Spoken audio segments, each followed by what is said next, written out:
অনুষ্ঠিত হলো Tripura electronics media সোসাইটির পঞ্চম রাজ্য সম্মেলন। আগরতলা প্রেস ক্লাবে সম্মেলনের উদ্বোধন করেন রাজ্যসভার সাংসদ রাজীব ভট্টাচার্য।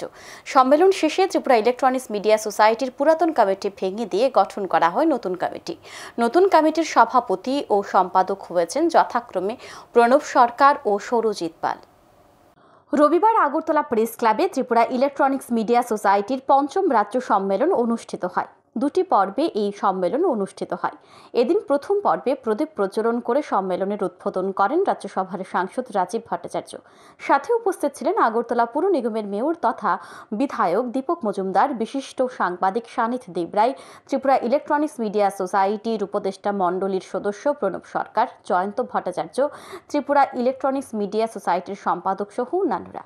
সম্মেলনের উদ্বোধনের পর প্রথমেই সম্পাদকীয় প্রতিবেদন পেশ করেন ত্রিপুরা ইলেকট্রনিক্স মিডিয়া সোসাইটির সম্পাদক সৌরজিৎ পাল। সম্পাদকীয় প্রতিবেদন পেশ করার পূর্বে এদিন রাজ্যের পাশাপাশি দেশ বিদেশে প্রয়াত সাংবাদিকদের স্মৃতির প্রতি শ্রদ্ধা জানিয়ে 2 মিনিট নীরবতা পালন করা হয়। সম্পাদকীয় প্রতিবেদন পেশের পর সম্মেলনে আলোচনা করতে গিয়ে সাংসদ রাজীব ভট্টাচার্য বলেন, বর্তমান সরকার মিডিয়া বান্ধব। গণতন্ত্রের চতুর্থ স্তম্ভ সংবাদ মাধ্যম। নৈতিকতা ও মূল্যবোধ সংবাদ মাধ্যমের অন্যতম বৈশিষ্ট্য। সাংবাদিকরা হচ্ছেন সমাজ ব্যবস্থার দর্পণ। সত্যকে সত্য বলা, মিথ্যাকে মিথ্যা বলা সাংবাদিকদের অন্যতম দায়িত্ব ও কর্তব্য। সংবাদ মাধ্যমের দায়িত্ব সবচাইতে বেশি। তাদের মাধ্যমে সরকার তাদের ভুল ত্রুটিগুলি শুধরে নিতে পারে। কাজ করতে গেলে অনেক বাধা আসবে, সেই বাধা অতিক্রম করে এগিয়ে যেতে হবে। সমাজ পরিবর্তনে বিশেষ দায়িত্ব রয়েছে সংবাদ মাধ্যমের, তাই সমাজ পরিবর্তনের সাংবাদিকদেরও এগিয়ে আসার আহ্বান জানান তিনি। সে মিডিয়ার ক্ষেত্রে হোক, গণতন্ত্রের চতুর্থ স্তম্ভ, অবশ্যই সেখানে যাতে কোন রকম বাধা বিঘ্নতা যাতে না আসে তার জন্য প্রয়াস করা এবং সমাজকে পরিবর্তন করা। সরকার সমাজ পরিবর্তনের জন্য আহ্বান করেছেন, ডাক দিয়েছেন, কিন্তু সরকার কি একা পারবে? নিশ্চয়ই পারবে না।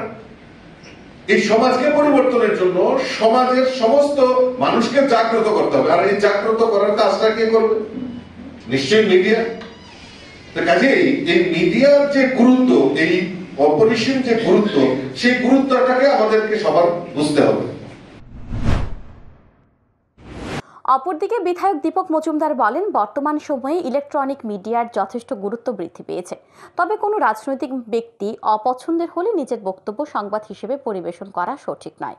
এটা বর্তমানে পরিলক্ষিত হচ্ছে। ব্যক্তিগত শত্রুতাকে বাস্তবে রূপ দেওয়ার জন্য এবং মানুষকে বিভ্রান্ত করার লক্ষ্যে নিউজ করার থেকে বিরত থাকার বার্তা দেন তিনি। ত্রিপুরা ইলেকট্রনিক্স মিডিয়া সোসাইটির বিভিন্ন দাবিগুলি তিনি মুখ্যমন্ত্রী ও রাজ্য সরকারের গোচরে নিয়ে যাবেন বলে জানান। তো আমার বিশ্বাস, আশা থাকবে আমাদের ইলেকট্রনিক মিডিয়া অনেকটা স্ট্রং হয়েছে রাজ্যে।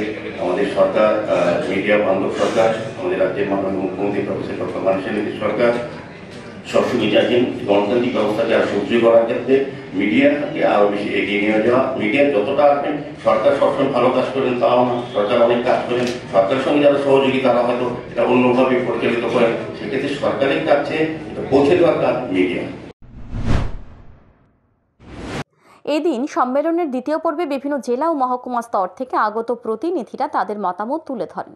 সম্মেলনে রাজ্যের বিভিন্ন জেলা ও মহকুমা থেকে প্রায় 2 শতাধিক প্রতিনিধি অংশগ্রহণ করেছে। সম্মেলনের শেষ পর্যায়ে ত্রিপুরা ইলেকট্রনিক্স মিডিয়া সোসাইটির পুরাতন কমিটি ভেঙে দিয়ে নতুন কমিটি গঠন করা হয়। নতুন কমিটির সভাপতি নির্বাচিত হয়েছেন প্রণব সরকার, সম্পাদক নির্বাচিত হয়েছেন সৌরজিৎ পাল, উপদেষ্টা মণ্ডলীতে রয়েছেন সঞ্জয় পাল, সানিথ দেবরায়, দেবাশিস ভট্টাচার্য, সঞ্জীব দেব, জয়ন্ত ভট্টাচার্য ও সৈয়দ সাজ্জাদ আলী। এদিন মোট 24 জনের নতুন কমিটি গঠন করা হয়। এই কমিটি আগামী 2 বছর দায়িত্ব পালন করবে। Bureau report, news today.